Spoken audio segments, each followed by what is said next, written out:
بسم اللہ الرحمن الرحیم۔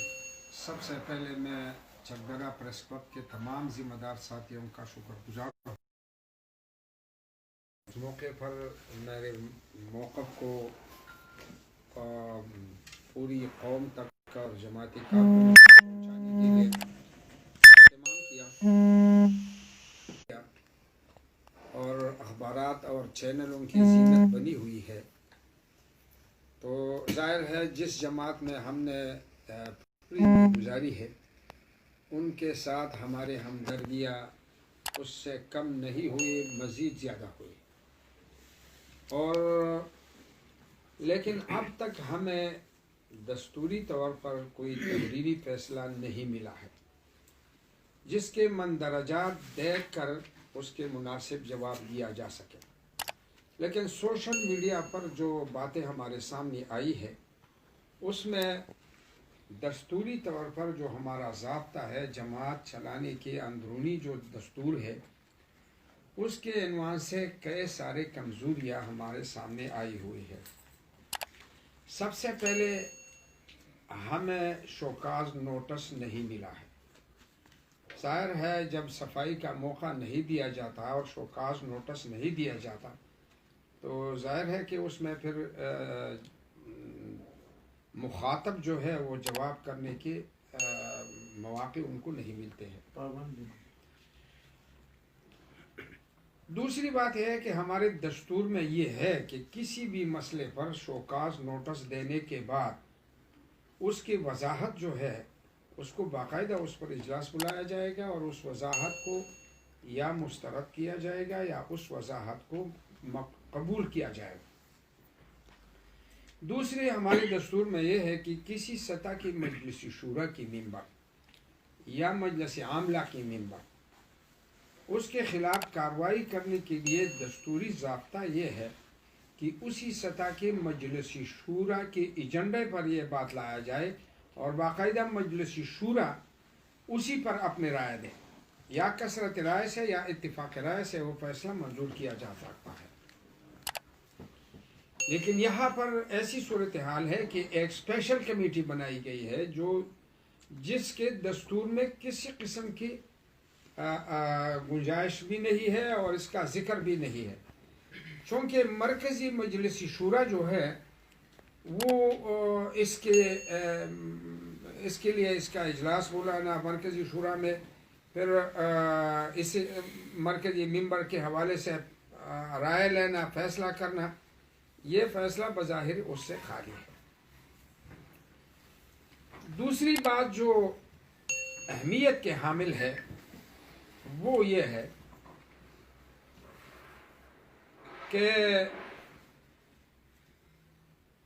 مرکزی جماعت کبھی کسی کے خلاف فیصلہ کرنے کے ہمارے دستور میں مرکزی جماعت کو فیصلہ کرنے کی اختیار حاصل نہیں ہے۔ ہمیشہ کے لیے اس قسم کے فیصلے صوبائی جماعتیں اور ضلعی جماعتیں کرتے ہیں، اس کے خلاف اپیل مرکزی جماعت کو کیا جا سکتا ہے، پھر اس اپیل کے نتیجے میں وہ کوئی فیصلہ یا اس کو مسترد کرتے ہیں یا اسی فیصلے کو برقرار رکھتے ہیں یا تو اس کی توثیق کرتے ہیں۔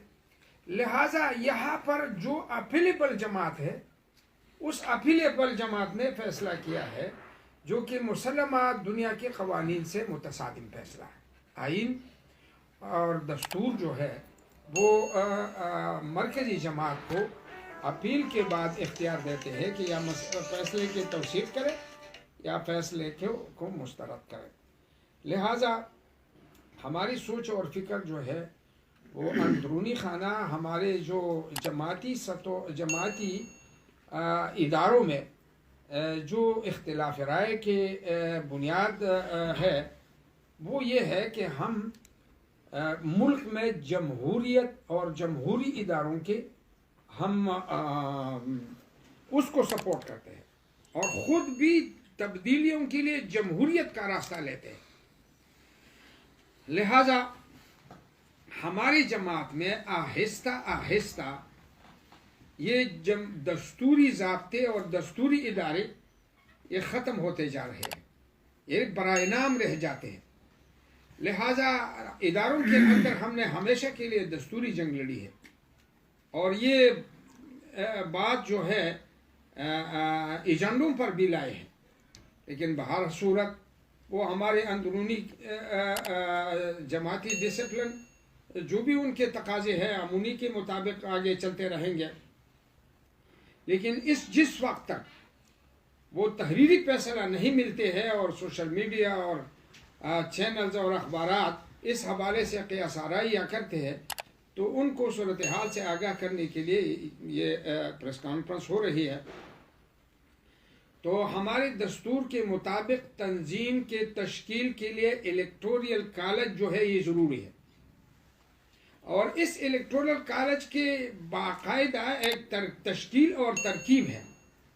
لیکن اس کو نظر انداز کر کے موروثیت کے طرف، جیسے باقی جماعتی موروثیت کے الزام میں وہ قوم کے سامنے جواب نہیں دے سکتے، ایسی ہی ہمارے سفر بھی موروثیت کے طرف شروع ہے. لہذا ہماری کوشش یہ ہے کہ ہم دستور کو، ضابطے کو، اسی کو لاگو کریں، اور ایک عام کارکن جمعیت علماء اسلام کے ساتھ جو اخلاقی سب سے بڑی ہتھیار تھی وہ یہی تھی کہ وہ ایک ادنا اور ایک مڈل کلاس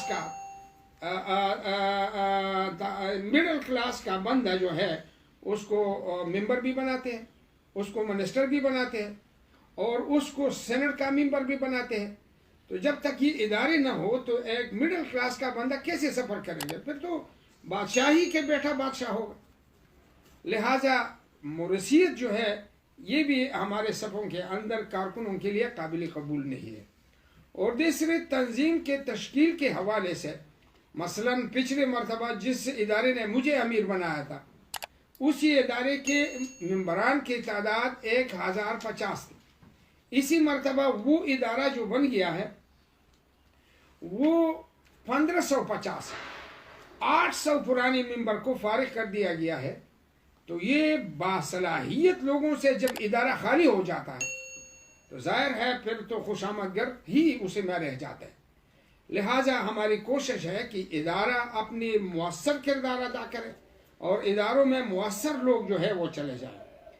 منپسند افراد کو رکن سازی کے لیے کافیہ دینا، منپسند افراد کو اداروں میں لانا، منپسند افراد کو عہدے دینا، اس سے جماعت کو نقصان ہوگا. لہذا جماعت ہماری اپنی جماعت ہے. تیسری بات جو اہمیت کے حامل ہے وہ جماعت کی آمد و خرچ، اس کے حسابات جو ہے وہ خفیہ ہوتے ہیں.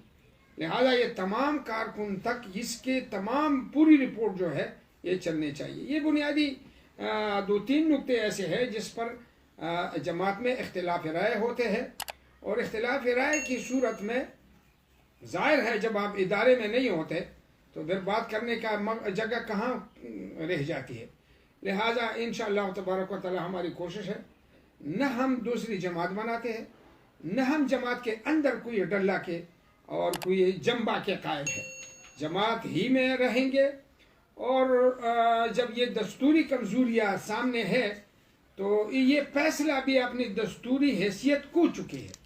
جب یہ اپنی دستوری حیثیت کو چکے ہیں اور اس کو دستوری حمایت حاصل نہیں ہے تو فیصلہ بھی خود بخود ختم ہو جاتی ہے. بہرحال انشاءاللہ آگے 29 تاریخ کو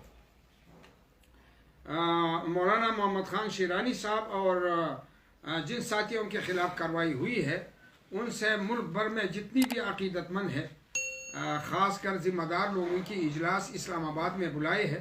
اس میں آئندہ کا لائحہ عمل جو ہے وہ اعلان کیا جائے گا اور طے کیا جائے گا. کب اجلاس بلایا ہے سر؟ 29 دسمبر.